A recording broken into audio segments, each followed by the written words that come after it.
지난번에는 이 세상에 그 왕들과 또 그 거짓 선지자, 통치자와 거짓 선지자에 대해서 그리고 그들을 조종하는 용에 대해서 말씀을 드렸죠. 이제 오늘은 그렇게 이제 그렇게 바로 되기 바로 직전에 이렇게 세계가 이렇게 되기 전에 이제 들림받아 올라가는 그런 일들이 일어난다고 그랬습니다. 그리고 이제 오늘 또 이 14장에는 내가 보니 보라 어린 양이 시온산에 섰고 그랬습니다. 또 내가 보니 보라 어린 양은 누구시죠? 예수님을 보고는 이제 성경에서 우리가 역력히 볼 수 있죠. 예수님을 보고는 어린 양이신 예수라고 말을 합니다. 왜 어린 양이라고 할까요? 어린 양이라는 말은 어리다라는 말 외에 그러면 그 반대로 어른이다 하는 말도 또 있겠죠. 어른이다 어린이다 이것을 분별을 할 일이 없는 것 같으면은 그냥 뭐 양이라고 했을 거예요. 예수님이 또 33살이나 됐는데 그렇게 어린 양은 아니시거든요. 그런데 어리다라는 것은 분명히 그 위에 그보다 더 어른이 있다라는 뜻이에요. 그래서 그 어른은 누구시겠습니까? 여호와 하나님이시라는 것을 보이지 않는 그 뉘앙스적으로 이 말씀 속에 가리워진 거예요. 그래서 그 가리워진 속에는 분명히 그 어른 되시고 참 어른 되시는 참 어른이신 여호와 하나님이 계시다라는 것을 항상 우리들에게 암시를 주기 위하여 그래서 그 어린 양이라는 이 단어를 쓰게 된 것입니다. 그래서 어린 양이 있으면 분명히 그 뒤에는 어른이 계신다라는 것을 그것을 이제 알려주는 그런 암시적인 그런 말씀이죠. 그런데 지난번에 우리가 13장에 볼 때 그 11절에 또 다른 짐승이 땅에서 올라오니 새끼 양같이 했어요. 양은 양인데 왜 오늘 이 14장에 나오는 이 양을 보고는 어린 양이라 하는 말을 쓰고 또 13장 11절에는 새끼 양이라고 이렇게 말을 할까요? 그 새끼 양이라 하는 말은 이것은 그러니까 이 새끼 양이라는 말의 마음에 이 글씨를 읽으면서 여기에서 또 보이지 않는 그 암시가 있는 것은 그 비밀적 암시, 뉘앙스가 있는 것은 그것은 무엇입니까? 그것은 뭔가 예수님 같은 모양을 하기는 하는데 그러면서도 이 성경에서는 분명히 암시를 주기를 요 놈은 좀 당놈이다 이런 것을 보여주는 그런 말씀이겠죠. 말하자면 이 어린 양과 새끼 양에서 어느 양을 더 존경하면서 이 말씀을 시사를 했을까요? 그 어린 양이 더 존경을 안고 시사를 했겠죠. 그리고 새끼 양이라는 말 속에서 누가 거기서 존경을 존경에 대응을 하는 그런 그것이 나오도록 그 시사가 되지겠습니까? 맞죠? 그래서 이거는 바로 거짓 선지자에게는 성경에서도 이토록이나 악한 것이라는 옳지 못한 것이라는 그 뉘앙스를 안고 이렇게 시사를 우리들에게 한 것이라고 볼 수가 있겠죠. 이렇게 아주 지극히 세세한 글자 한자 두자에서도 그렇게 우리들이 이 성경을 읽으면서 우리들에게 그 비록 암시이기는 하지만 비록 또 비밀적이긴 하지만 그러나 그 비밀 속에서도 우리들이 이것을 풀어나가는 게 바로 비밀을 풀어나가는 그러한 그것이다 하는 말씀입니다. 보물섬을 찾아나가는 그 보물섬에 나오는 그 소년들은 그 암호를 풀고 그 길을 찾아 나가는 그러한 것이 있듯이 우리들도 이 모든 것들이 다 성경을 그냥 이렇게 쭈쭈쭈쭈 읽으면 아무것도 알 수가 없지만 이 자세히 이렇게 읽다 보면은 이 암호가 이렇게 있고 새끼 양같이 두 뿔이 있고 하는 용처럼 말하더라 하는 거 보니까 이거는 하나님의 세계를 이루려 하는 하나님의 사역자들이 아니고 하나님을 대적하는 사역자들이로구나 하는 것을 알아낼 수가 있겠죠. 그래서 이제 그렇게 자 그건 그렇고 오늘 14장 1절에 어린 양이 시온산에 섰어요. 자 그러면 시온산은 현재 어느 산이겠습니까? 현재 예루살렘 산은 아니고 이제는 도성이 됐습니다. 옛날에는 그 자리가 산이었어요. 거기 어느 때부터 산이었었느냐 하면은 노아 홍수 때에 물이 막 이제 이렇게 해가지고 물이 막 흔들리다 보니까 언덕이 생겨나게 되고 또 깊어지는 곳에는 물이 되고 이렇게 되면서 거기 산이 되는데 거기에 또 누군가가 또 가서 살았는데 살면서 거기 이제 이렇게 이제 점령이 되고 그렇게 짓밟히게 되는 그런 산이었어요. 그런데 이제 그때는 누가 살고 있었느냐 하면은 그 토인들이 까만 흑인 새까만 사람들이 거기에 살고 있었거든요. 원래는요. 그러다가 다윗이 그 시온산성의 추장, 그게 추장, 그 까만 추장이죠. 까만 추장하고 다윗이 전쟁을 하다 보니까 다윗이 이겼죠. 그래서 그 추장이 막 이제, 그렇게 이제 도망을 갔어요. 도망가고, 그때부터 다윗이 그 성을 점령을 해서, 그 성을 이름하여, 이제 얼마 동안은 시온산이라고 불렀지만, 이제 얼마 있다가 그 사람들 입에 오르내리는 것은 다윗이 점령을 해서 이겨서 점령해서 자기가 차지하고 있었던 자리다 이래가지고 다윗성이라고 불렀어요. 얼마 동안은 다윗성이다가 그러다가 다윗성이라고 계속 부르다가 이제 얼마 있다가 이제 다윗의 아들 솔로몬이 올라와서 그 자리에다가 이제 성전을 지었습니다. 그 성전 자리가 바로 지금 현재 마호메트 가서가 있는 그 자리가 바로 그 자리입니다. 다른 지명으로서는 그런 거예요. 성경상으로 볼 때, 우리가 뭐 압니까? 무식해가지고 아무것도 모르지만은, 대충 그렇다, 이 말입니다.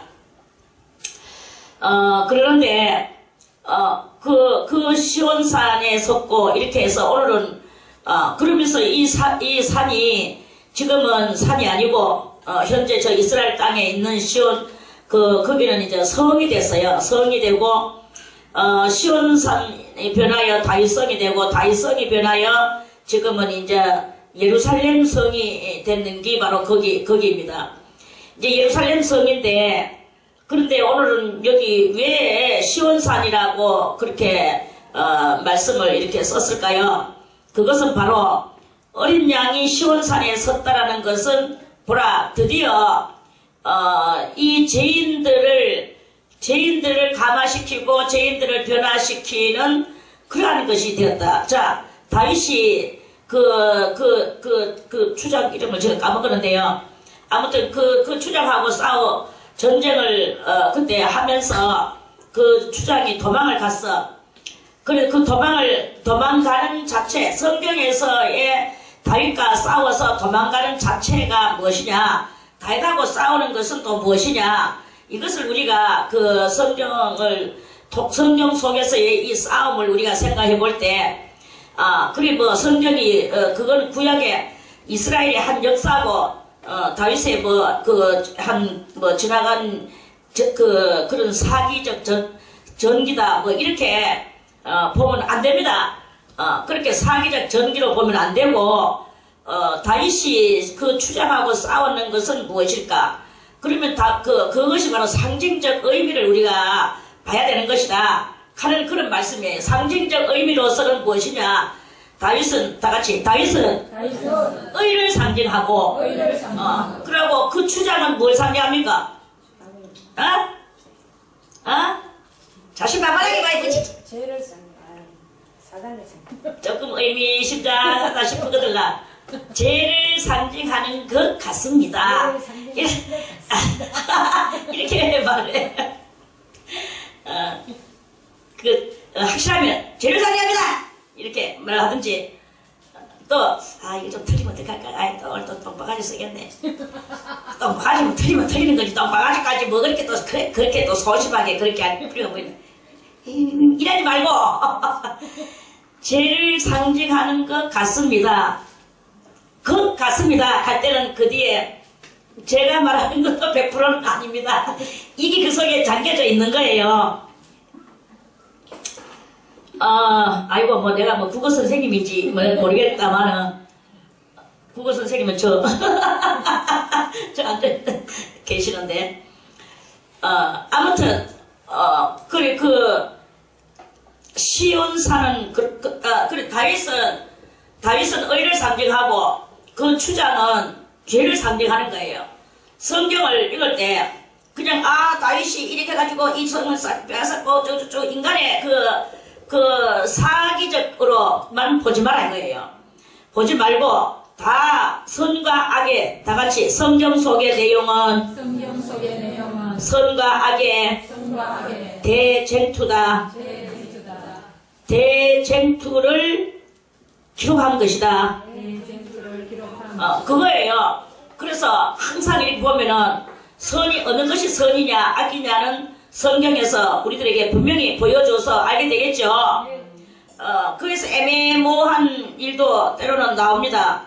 이것이 어느 것이 선이며 어느 것이 악이냐라고 이렇게 볼 때 그래도 자세히 거기 들여다보면서 읽으면서 생각을 하다 보면 의는 분명히 의가 드러나게 되는 그런 수가 이렇게 있습니다. 자, 그건 그렇고 이제 그 시온산 그러면 이제 그 다윗이 그 검은 추장하고 싸워서 빼앗은 산이 시온산이죠. 그래서 그 추장이 살 때는 그 산 이름이 무엇이었느냐? 시온산이었어요. 시온산. 그리고 시온산 성이라고도 나중에 그랬습니다. 찬송도 있잖아요. 시온성에 사는 처녀들이여 사랑하시는 내 주를 그곳에서 만나본 일이 있는가? 그렇게 찬송도 있듯이 시온산이 원래는 무슨 산이었느냐? 무슨 터였느냐? 죄의 터였단 말입니다. 그래 죄의 터, 그렇게 시온산이 죄의 터였어요. 죄의 터였는데 다윗이라는 의가 거기 들어가지고 그 죄를 물리치고 이제 그 자리를 다윗성이라고 한 것은 의의 성이라고 이렇게 변화시키는 그것을 말하는 것이겠죠. 자, 그렇다면 오늘 이 14만 4천이 어린 양이 시온산에 섰고 이랬어요. 어린 양이 시온산에 섰다라는 말은 어린 양 예수 그리스도께서 어린 양이라는 뜻은 다른 것이 아니고 천지 만물을 창조하신 여호와 하나님의 독생하시는 아들 예수 그리스도께서 좀 길죠. 예수 그리스도께서 이 말이에요. 어린 양이라는 뜻은 천지 만물을 창조하신 여호와 하나님의 독생하시는 어린이 아니고 독생하시는 아들 예수 그리스도. 왔다 길다 그죠? 그 뜻이에요. 한마디로 그 뜻이야. 그래서 그 어린 양이 시온산에 섰다는 말은 독생하시는 예수 그리스도께서 이 죄의 세상, 죄의 도성인 이 세상에 오셨고 이 말이겠죠. 오셨는데 죄의 도성에 오셨는 이유는 죄인들을 불러서 뭐하러? 회개시키러 오셨다고 그랬잖아요. 병자들한테는 의원이 필요하듯이 죄인에게는 내가 필요하다. 내가 죄인을 불러서 회개시키러 왔다고 말씀을 하셨어요. 그래서 그 어린 양이 시온산에 섰다는 말은 어린 양이신 예수 그리스도께서 제 세상에 오셔서 그 자기 백성을 불러내셨다. 그 자기 백성을 불러내셨는데 그 백성이 누구냐? 바로 이 14만 4천이다. 14만 4천이 원래는 무엇이었습니까? 요한복음 8장 44절에 다같이 너희는 너희 아비 마귀에게서 났으니 한성훈씨 따라해요. 한인기 주사님도 뭐가에 앉았어. 하라 해. 안 그러면 다 어저께 아리가 저쪽 안에 본다. 자, 따라하세요. 너희는 너희 아비 마귀에게서 났으니 너희 아비의 욕심을 너희도 행하고자 하느니라. 그는 처음부터 살인한 자요. 진리가 그 속에 없으므로 진리에 서지 못하고 거짓을 말할 때마다 제 것으로 말하나니 이는 저가 거짓말장이요 거짓의 아비가 되었음이니라. 이게 요한복음 8장 44절의 말씀입니다. 그래서 너희 아비 마귀에게서 낳는 그 사람을 낳죠? 낳는 사람이 자 요한 1서를 우리 요한 1서도 한번 보겠습니다. 요한 1서 말씀 요한 1서 2장 27절에 아까 저는요 이 두 말씀이 너무나 참 감사해요. 요한복음 아까 보니 4장 8장 44절에 그 말씀 마귀에게서 나왔죠. 아멘. 그래서 마귀와 똑같은 행실을 우리도 하면서 살았죠. 아멘. 그런데 이제 27절에 요한일서 2장 27절에 와서 너희는 주께 받은 바 기름 부음이 너희 안에 거하나니 야 대단한 변화가 왔죠. 아멘. 자 마귀의 자식에서 무엇을 받았습니까? 주님께로부터 뭘 받았어요? 기름 부음을 받았어요. 이 기름이 무엇입니까? 성령의 기름 부음이시죠. 성령의 기름 부음이 너희 안에 이제 거하는 거야. 그래서 우리 안에는 뭐가 거합니까? 성령의 기름 부음이 거해요. 성령의 기름 부음이 너희 안에 거하나니 아무도 너희를 가르칠 필요가 없고 성령의 기름 부으심이 오직 그의 기름 부음이 모든 것을 너희에게 가르친다 그랬어요. 그래서 성령이 내 속에서 이래라 저래라 대단히 사사로운 것까지도 성령은 다 가리키면서 우리로 하여금 그 부적당한 양심을 하나님 앞으로 딱 적당하게 만들어주는 우리 영성 훈련의 대가이신 성령은 맞죠? 그래서 그 성령이 이제 우리에게 내려졌다 이 말입니다. 그래서 오직 그의 기름 부음이 모든 것을 너희에게 가르치며 또 참되고 거짓이 없으니 너희를 가르치신 그대로 주 안에 거하라. 그래서 이 주 안에 그대로 주 안에 거하면서 오직 주 안에 먹어도 주 안에 안 먹어도 주 안에 죽어도 주 안에 살아도 주 안에 무조건 주 안에 거예요. 이렇게 거하면서 1차 연단 얼마입니까? 주 안에 거하는 것이 이제 처음에는 조금 많이 생소하겠죠. 너희는 너희 아비 마귀에게서 나가지고 주 안에 거하려고 하니까 얼마나 힘들겠습니까? 그것이 연단이라. 그래서 1차 연단 3년, 2차 연단 3년, 3차 연단 3년 성령이 가르치는 그것을 하면서 너희는 너희 아비 마귀에게서 났다하는 그것을 그 껍데기를 점점 뺏기면서 우리 속에 있는 그러한 요소들을 점점 우려내면서 걸러내면서 정화시켜 나가면서 주님 안에 거하면서 이렇게 있다 보니까 많은 날들이 지나가면서 심령 정화가 됐겠습니까? 안 되겠습니까? 심령 정화가 됐겠죠. 그 심령 정화가 되는 그 사람이 바로 오늘 이 14장에 나오는 그와 함께 14만 4천이 섰는데 이랬어요. 그래서 이 제2세상에서 14만 4천 심령 정화의 은총을 받은 성도가 바로 이 14만 4천입니다. 그 14만 4천이 너희는 너희 아비 마귀에게서 났으니 하는 그 자리에서 나와서 주께 받은 바 기름 부음의 그 능력을 따라서 이렇게 살다 보니까 그 심령 정화가 되는 성도에게 하나님께서는 도장을 찍어 주시는 거예요. 그 도장이 무엇입니까? 성령의 도장인 거예요. 성령, 자, 다 같이 성령 받았다고 생각하는 사람 손 들고 아멘. 자, 성령 받았습니까? 그러면 여러분들은 지금 누구의 도장이 찍혔는가? 응? 성령의 도장, 하나님의 도장, 하나님의 도장이 여러분들에게 찍혔다 하는 말씀이에요. 그 하나님의 도장이 찍혔어. 그래서 이 마귀도 저거 도장 만들어가지고, 저거 도장은 무슨 도장이라고 했습니까 지난번에? 자, 다같이 13장 18절에 17절부터 읽어보겠습니다. 다같이 누구든지 이 표를 가진 자 외에는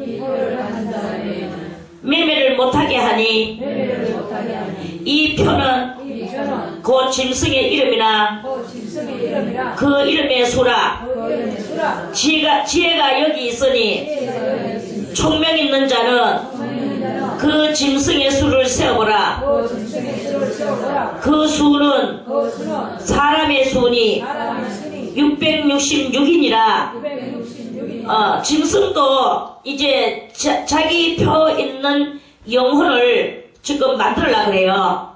자기 표 있는 영혼을 만들려고 하고, 예수님은 또 예수님의 표를 만들려고 그러죠.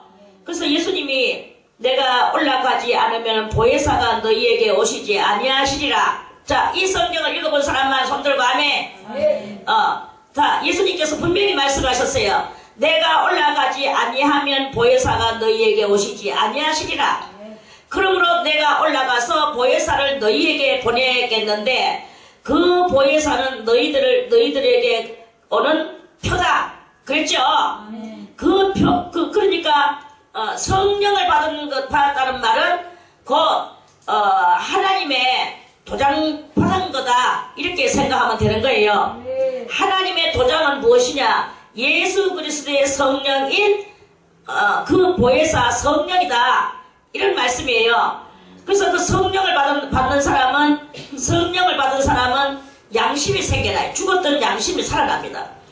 그러면 죽었던 양심은 무엇일까요?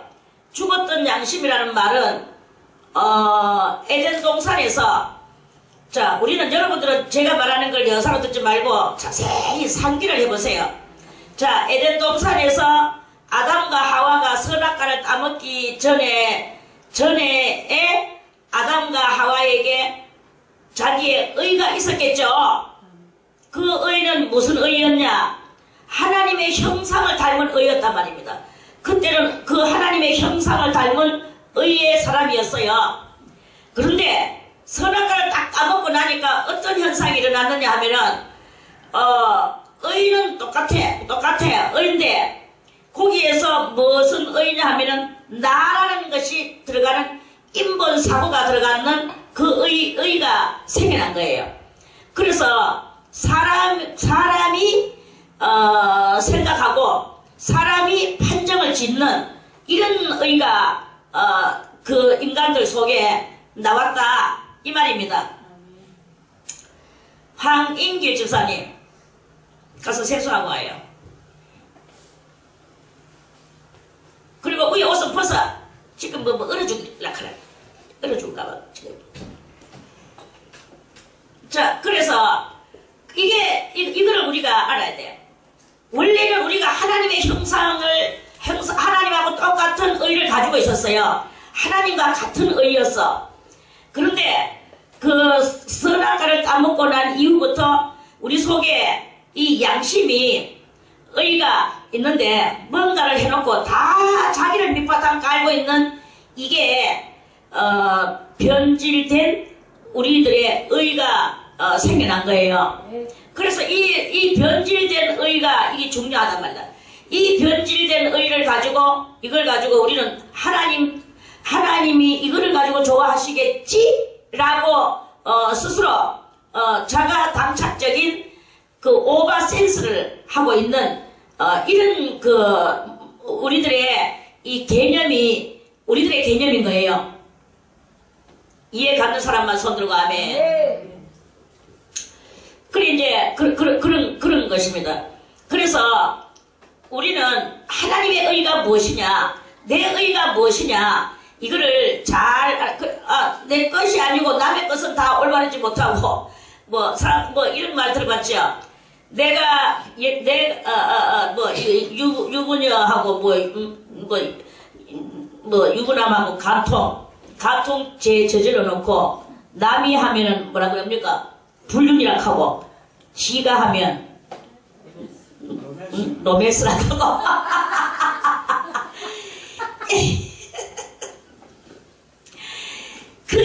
그게 무엇이냐? 양심 팔아먹은 저것들의 의다 말입니다. 선악과 따먹은 의의 개념인 거예요. 똑같은 그런 말인데도 인간의 그 자기를 바탕으로 깔고 하면 뭐예요? 자기 바탕으로 깔고 하면 그거는 그 선악과 따먹은 그 의인 거예요. 그런데 자기가 완전히 죽어지고 없고 내 의는 조금 더 없고 전격적으로 위로부터 내려오는 그 의를 행하려고 노력하는 사람이 있겠죠. 또 오셔서 표정을 보여주신 분이 있겠죠. 그분은 누구십니까? 바로 이 오늘 어린 양이신 그리스도이신 거예요. 자, 그런데 이제 그래서 이제 말씀을 드리는 것은 뭐냐? 말씀을 드리는 것은 우리가 나의 이 속에 있는 나의 의를 버리는 거예요. 내 올바름을 버리는 거야. 그리고 전격적으로 그 하나님의 뜻이 무엇인가를 궁구 끝까지 연구하는 그것을 궁구하는 것이 해야 되는 것이거든요. 제가 맨날 종종 이야기를 잘 듣는 어떤 그 이야기인데요. 자, 어떤 아버지한테 아들 둘이가 있었어. 그래, 아버지가 아들을 보고 말을 했어. 아들아, 저 소금 까마니를 물려 끌고 오너라. 갈 때, 그 아들 하나가 뭐라 그랬습니까? 아버지, 알겠습니다.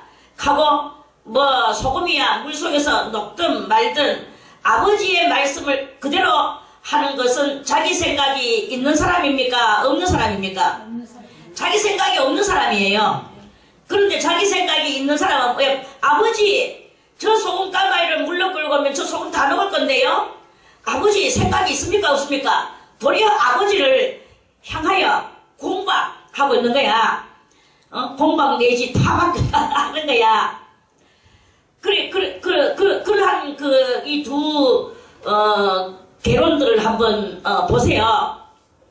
그것이 무엇입니까? 그것이 바로 두 번째의 아들의 말하는 그것은 아버지 저것은 녹아요 하는 것은 지개론인 거야.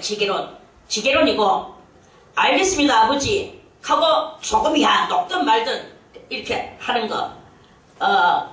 그러면 아버지가 야, 이 소금이 녹는 거 니 몰랐나? 왜 이렇게 끌고 왔어?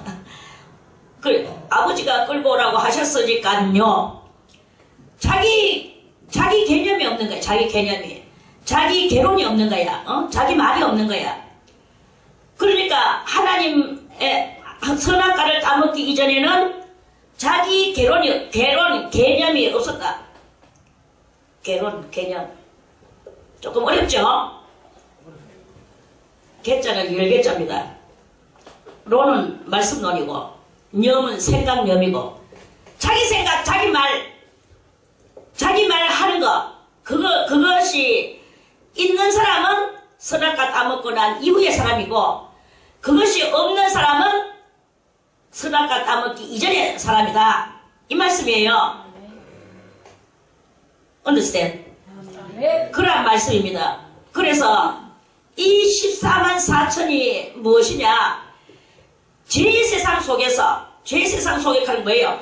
선악과 따먹고 첫째의 죄 가운데 살았는데 예수 그리스도의 그 크신 은총으로 말미암아 내 속에 가지고 있던 나의 개론, 나의 개념 이런 모든 것들이 다 사그라지고 없어지고 이제 성령의 도장을 받고 자기 지론은 하나도 없어지고 자기가 안다고 떠드는 것들은 다 없어지고 오직 네, 다 같이 네, 아멘. 오직 아멘과 네만 있는 거예요. 하나님 앞에서 아멘과 네 이것만 하는 거야. 그것만 하면서 그러한 이 세상에 자기의 개념적 그런 차원 또 자기의 욕망적 차원 이런 모든 것들은 다 자기 속에 있는 것들을 삭제시킨 사람 그 사람이 바로 이 14만 4천이 다 하는 말씀입니다. 아멘. 그걸 가지고 간단하게 말하여 그 자기 속에 있는 육신의 정욕과 안목의 정욕과 이생의 자랑과 7가지 악성과 또는 사정 오욕과 이런 모든 것들이 다 성령의 인침에 의하여 그 안에서 훈련받고 또 훈련받았는 그게 바로 이 14만 4천의 그래서 자기의 지론, 개론, 개념 이런 모든 것들이 다 언제 여가됐는지 다 여가되고 없어지고 오직 순수 여호와 하나님의 형상만 남아있는 그 사람 그 사람을 말하는 것입니다. 그 사람이 이 세상 사람이 볼 때는 바보 같고 덩치 같고 이런 여러가지 그런 세상 사람들하고는 전혀 안 맞는 사고방식이죠. 그런 것을 가지고 있지만 그러나 그 사람은 분명히 그걸 보고 할례받았다고 말하는 것이고 그걸 보고 들림받아 올라갈 만한 사람이다 이렇게 말하는 것이다 하는 말씀입니다. 그래서 그런 14만 4천이 섰는데 그와 함께 14만 4천이 있겠어요. 이 제세상 속에서 왜 시온산이라고 말을 했을까요? 왜 달성이라고 해도 되고 왜 또 예루살렘성이라고 하면 더 좋았을 건데 자 시온산이라는 뜻은 제세상이라는 뜻이고 달성이라는 뜻은 아직 싸우고 있다라는 뜻이고 예루살렘이라는 말은 거룩함의 도성이라는 뜻을 말하는 것인데 왜 거룩함도 아니고 달성도 아니고 시온선이라는 이 죄의 세상 속에 이렇게 섰나? 그게 바로 이 죄의 세상 속에서 도저히 할 수 없는 그것을 했다. 아주 이거는 기적 같은 이야기예요. 그래서 이 죄인이 어떻게 해서 그 죄의 모든 그런 몸 속에 있는 영혼 속에 있는 이런 짓들을 다 여과시키고 걸러내고 그렇게 하고 나서 완전히 아담과 하와가 선악과 따먹기 이전의 사람으로 같이 이 사람들이 돌아갔냐 이거예요. 이게 정말 기적이고 불가사의한 것이고 너무나 하나님의 큰 은총이고 이런 거룩한 사람인 거예요. 여러분들도 여기서 수도원에서 살면서 여러분들도 여기 와서 오래 살았던 왔는지 얼마 안 됐든 간에 여러분들의 개념이 있을 것입니다. 원장은 왜 저렇게 은혜롭다고 말하는 사람이 저런 일을 하고 있을까? 라든지 원장은 왜 저렇게 깨끗거리면서 이 사람 보고 자꾸 욕을 할까? 라든지 또는 또 아니면 누구누구를 왜 저럴까? 또 원장뿐만 아니라 또 누구누구를 왜 저럴까? 이러면서 이 사람 저 사람 흠을 잡는 그런 모습이 많이 이렇게 여러분들이 그게 바로 여러분들의 기론이요 개론이요 여러분들의 말인 거예요. 개념인 거예요. 그렇게 하면은 절대로 오늘 이 시온산에 설 수가 그리스도와 더불어서 쓸 수가 없는 것입니다. 그러한 모든 일에 남의 단점을 보고 남의 이 한점을 보고 이렇게 한다는 것은 아직까지 그러한 말을 한다든지 생각을 하는 자체가 나는 아직까지 14만 4천인이 못됐다. 이렇게 스스로 자기가 답을 달아도 그 답을 달아야 될 것입니다. 그리고 회개해야 될 것입니다. 그리고 그것을 그러한 것을 마음속에서부터 지워 나가는 이 훈련이 분명히 스스로 이걸 보고 자기 자신과의 싸움이다 하는 신앙의 신앙 속에서의 여러분들이 신앙 속에서 돌을 닦는데 도에 칼 들고 공중에 올라갔다 내려갔다 무술과 검술하는 그런 도수를 부리는 것이 그게 잘하는 실력가입니까? 그런 것보다도 자기 이 자체를 제어할 수 있는 자기 자체를 컨트롤을 잘 할 수 있는 이게 더 큰 능력자라고 지혜왕 솔로몬이 그렇게 말씀을 했죠. 아멘. 그랬습니다. 그러니까 정말 우리가 의인되고 정말 거룩한 14만 4천이 돼서 예수 어린 양이 되시는 예수 그리스도와 함께 이 시온산에 정말 서고 싶습니까? 그렇다면 나의 이 지론과 개론들을 다 버리는 거예요. 그리고 하나님 앞에서 이 악한 것들을 다 버리는 거예요. 버리고 그 진정한 곳에 이렇게 나비 안목하는 그 말을 가르쳐도 원장님도 이렇게 했잖아요. 이런 말 하지 마세요. 내 지옥 가면 다 따라서 지옥 갈랍니까? 그런 것이 아니다, 이게. 예수님은 나를 쫓아라. 죽은 자들은 죽은 자들끼리 장사하게, 놔두고, 너희는 나를 쫓아라라고 예수님은 나를 따르라고 말씀을 하셨고, 예수님은 나를 따르라고 말씀을 하셨고, 사도 바울은 나를 본받으라고 말씀을 하셨고, 다들 각자 이렇게 자신 있는 말씀들을 이렇게 하셨지만, 우리는 뭘 하겠습니까? 우리는 뭐 나를 따르라든지, 나를 본받으라든지 이런 말을 할 수 있습니까? 그런 말을 할 수 있다면 어느 때가 돼야 그런 말을 할 수 있겠느냐? 1차 연단 3년, 2차 연단 3년, 3차 연단 3년, 이 연단이 있어야 돼요. 그래서 그 연단, 그래서 그랬죠. 어떤 사람이 예수님한테 와, 주여, 기적을 저희들에게 보여주시옵소서. 기적 보기를 소원했어요. 그러니까 예수님이 이 악하고 음란한 시대가 기적을 추구하지만 보여줄 것이라고는 기적 불 받아라 하고 불을 떨어진다든지 병나라 하든지 이런 것을 보여주는 것이 아니라 보여줄 것이라고는 선지자 요나의 표적밖에 보여줄 것이 없다. 그랬어요. 요나가 하나님의 말씀을 어기고 자기 나름 요나도 그렇죠. 자기 지론이고 자기 개론인 거야. 자기 지론과 자기 개론은 무엇이었습니까? 자기가 알고 있는 것은 그것은 니느웨 성은 저것들을 갖다가 속국으로 삼으려고 하고 달아드는 그 강대국 중에 하나인데 그 니느웨를 말라고 그렇게 거기다가 은혜를 베풀어 줄 것이냐. 싫다 이거예요. 너무나 얄미운 니느웨이기 때문에. 그래서 니느웨에게는 그런 회개해서 구원받고 이런 거 싫다. 안 갈락하는 거예요. 하나님은 가서 거기다 복음을 전하라 하는데. 그래서 가기 싫어하니까 결국은 광풍 때문에 그 큰 물고기 뱃속에 들어갔잖아요. 물고기 뱃속에 들어가가지고 희한한 것은 그 물고기가 무슨 고기인지 이름은 알 수는 없지만 성경에서 가르쳐 주지를 않아서 없지만 사람이 더군다나 큰 어른 장정이 그 물고기 뱃속에 통째로 들어갔어. 그래가지고 그것을 보고 소울이라고 그랬어요. 성경 다른 곳에서. 소울이 무엇입니까? 지옥의 한 부분이에요. 지옥의 한 부분이 그러면 네가 하나님의 말씀을 얻으니까 지옥의 한 부분으로 간다 이런 뜻이거든요. 그리고 거기서 얼마나 있었습니까? 밤낮으로 3일을 거기서 있었거든. 밤낮으로 3일이 무엇입니까? 하루는 1차 연단이요, 이틀은 2차 연단이요, 3일은 3차 연단인 거예요. 그래가지고 거기서 하나님 앞에 철저히 회개하니까 물고기가 머리 사장에다가 탁 하고 터내가지고 다시 톡 튀나왔잖아요. 아이, 먹을 수 없는 걸 하나 먹었더니 속 아파 죽을 뻔했네. 물고기의 말입니다.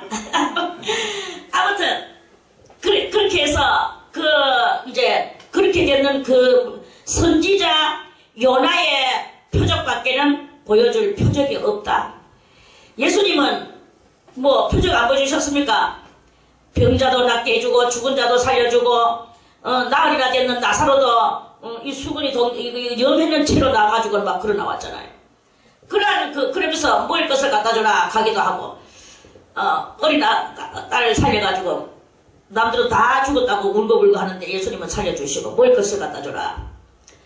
그렇게 하셨던 그 예수님께서 아이고 그래 내가 하는 표적을 한번 봐라. 손 두 개 가지고 수리수리 마수리 뚫락뚫락 깔락 해가지고는 쫙 뭔가 펼쳐내는 것을 못하셨겠습니까? 얼마든지 할 수 있거든요. 그런데 예수님께서는 분명히 말씀하시기를 선지자 요나의 표적밖에는 보여줄 것이 없다. 요나가 물고기 뱃속에 들어가서 밤낮 3일을 있었던 것 같이 인자도 밤낮 3일을 저 음부 가운데 있으리라. 죽음 가운데 사망의 권세 속에 있으리라. 예수님도 그렇게 말씀하셨잖아요. 예수님도 죽음 가운데서 3일 동안이나 계셨는데 우리들도 예수님의 본을 따르려고 하는 우리들도 분명히 죽은 자 예수님과 같이 우리도 한번 죽어야 되는 연단. 죽음에까지 가는 연단. 연단하니까 그저 말만 연단 하는 것입니까? 연단이라는 것은 정말 죽음 직전까지 가는 게 연단이에요. 우리 고모가 우리 고모님께서 말씀하시기를, 야, 사람이 정말로 찐하게 깜짝 놀라면은 걔가 갈 때 이 턱이 이렇게 걸쳐져 가지고 있잖아요. 양쪽에 걸쳐져 하는 상에 이 걸쳐졌는 게 이게 뚝 빠져가지고 이 턱이 걸쳐졌는 게 빠지면 이렇게 할 수가 없어요. 없고 쳐지는 거야. 이게 턱이 쳐졌어. 가서 이걸 끌어 올려서 이 갈고리를 양쪽에 걸어야만이 이 다시 이렇게 할 수 있는데, 이 갈고리가 빠져버리니까 너무 놀래가지고 누나는 땡 이렇게 됐다는 거예요. 너무 놀래는 일이 있으면 사람이 그렇게 된다는 것입니다. 연단 어떤 것이 연단입니까? 그저 오늘 내가 조금 뭔가 참았다고, 남이 얄밉게 하는 행동하는 거 내가 오늘 조금 봐줬다고, 그게 연단입니까? 알라 장난이죠. 정말로 우리가 죽음 바로 직전에까지 가는 요단강 사슬을 통과하는 이런 연단을 그걸 갖다가 3차적으로 받아야 그게 연단이 되는 것이다 하는 말씀입니다. 그러한 사람이 이 14만 4천 중에 하나가 되는 것이다, 그런 말씀이에요. 그래서 그러한 사람한테는 뭐가 있느냐, 그 이마에 어린 양의 이름과 그 아버지의 이름을 쓴 것이 있도다. 자, 이 세상 사람들은 오른손이나, 자 16절에 13장 16절에 저가 모든 자 곧 작은 자나 큰 자나 부자나 빈궁한 자나 자유한 자나 종들로, 그러니까 한마디로 말해서 온 세상에 사람이라고 태어나는 모든 사람 이 말이에요. 그러한 모든 사람들에게 오른손 아니면 이마에, 그런 내중에 표를 받게 하거든요. 666이라는 표. 그런 세상이 이제 지금 앞으로 온다는 거예요. 이게 예언, 대단히 이게 가장 클라이막스적 예언이에요. 자, 이 클라이막스적 예언에서 오른손이나 이마에 표를 받는다고 하는데, 대충 오른손이 없는 사람들도 들어 있거든요. 그리고 오른손에다가 받으면, 잘못하면은 오른손 또 범죄인들이 또 와가지고 찍어버리면 오른손 그게 골아프게 돼. 그러니까 자기 몸을 갖다가 온전하게 이 매매 증표가 되기 위해서는 이마가 제일 최고다. 이마는 뭐 그냥 죽으면 끝나는 것이고, 그렇지 않은 살아있는 이상은 이마의 그 표는 항상 유효하다. 이렇게 되기 때문에 대충 다 이마에다가 이 표를 받는데요. 그래서 이 사람들은 이렇게 이마에 표를 받습니다. 진승의 표죠. 666이라는 표고, 자기 자신이 바로 매매 증서라는 표예요. 그런 것이고, 하나님의 사람은 어떠냐, 이 14만 4천의 이마에 어린 양의 이름과 그 아버지의 이름을 쓴 것이 이도다 이랬죠. 자, 그러니까 우리가 짐승의 표를 이마에다가 받아야 되겠느냐, 어린 양 예수 그리스도의 이름이나 여호와 하나님 아버지의 이름이나 이런 것을 받아야 되겠느냐. 이게 이제 다 같이 세익스피어가 말하기를 사느냐 죽느냐 이것이 문제로다. 카드시 우리는 이 이마에다가 666표를 받아야 되느냐, 예수 그리스도의 이름을 받아야 되겠느냐, 여호와 하나님의 이름을 받아야 되겠느냐, 어떤 걸 받아야 되겠느냐, 이게 문제다 이 말입니다. 그럼 당연히 여기 앉아있는 여러분들과 성경을 읽는 모든 사람들은 안이란 속에서 지금 안이란 속에서 설교 듣고, 안이란 속에서 성경 읽고, 안이란 속에서 지금 다 우리 살아갈 때는 당연히 그리스도의 이름과 그 아버지의 이름을 우리 이마에 받아야 되는 것이지, 이 666은 받으면 되겠나? 안 되지. 다 이렇게 우리는 지금 그 통괄적으로 그렇게 그래요. 자, 그런데 죽음의 사선까지, 죽음의 사선, 요단강 사선이 뭐예요? 사선. 사자는 죽을 사자요. 선은 금선자예요. 죽음의 금, 죽음의 턱을 넘어가기까지 연단을 받을 수 있겠습니까? 그게 이제 문제란 말입니다. 그 연단이 왔을 때 대반의 예수의 이름을 배반하고 여호와 하나님의 이름을 배반하고 세상에서 아이고 예수고 나발이고 수염이 석자도 묵어야 살지. 금강산도 식후경이다. 배가 불려야 이것도 하고 저것도 하지. 죽고 난 뒤에 뭘 하나.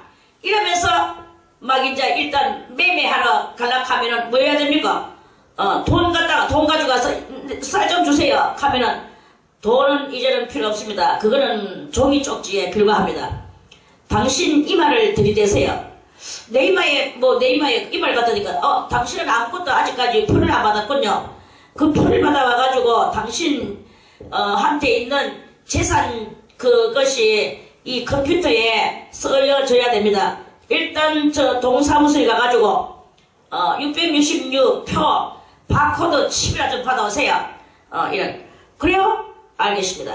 대만에 가서 이것을 받게 되는 게 우리 인간들의 실체 상황이다 하는 그런 말씀입니다. 이런 실체 상황을 뛰어넘는 것이 무엇이냐? 그런 것을 뛰어넘는 것이 바로 다같이 신앙이다. 믿음이다. 그것이란 말입니다. 그것인 거예요. 그래서 이 믿음이 우리의 삶을 뛰어넘어야 되고, 이 믿음이 사선을 뛰어넘어야 되고, 이 믿음이 모든 미움과 정오와 원망과 불평과 또 내 속에 있는 이런 악심들과 이런 것들을 다 뛰어넘어야 되는 것이 바로 믿음이다 이거예요. 믿음을 가지고 이런 모든 것들을 뛰어넘어야 되는 것이다. 그래서 오매불망 우리의 이 정신사고 속에는 뭐가 있느냐? 다같이 어린 양이신 예수 그리스도, 아브라함의 하나님, 이삭의 하나님, 야곱의 하나님, 천지 만물을 창조하신 여호와 하나님, 이것이 오매불망 우리의 이 머릿속에 전투같이 남아있어야 되는 거예요. 그렇게 남아있을 때 이마라는 말이 무엇이겠습니까? 이마가 여기에다가 글자를 이렇게 쓴다는 말입니까? 문신을 넣는다는 말입니까? 그 말이 아닙니다. 우리의 사고가 오직 그리스도 예수, 우리의 사고가 오직 천지 만물을 창조하신 아브라함의 하나님, 이삭의 하나님, 야곱의 하나님, 그 하나님만을 강조하고 그 하나님 없이는 살아갈 수 없는 이 절대절명의 신앙의 그 소유자를 말하는 거예요. 자, 그래서 조금 제가 죄송해서 늦게 나왔는 관계로 1절만 오늘 말씀을 드리고 내일부터 다시 2절 말씀을 또 드리겠습니다. 그래서 우리는 다 이토록이나 이런 현실에서 다 극복하고 이기고 믿음으로 이겨나가기를 바라겠습니다. 그래서 다 원수까지도 사랑하며 품어줄 수 있는 그런 우리들의 이 믿음이 되시기를 바라겠습니다. 자, 찬송 하나 드리겠습니다.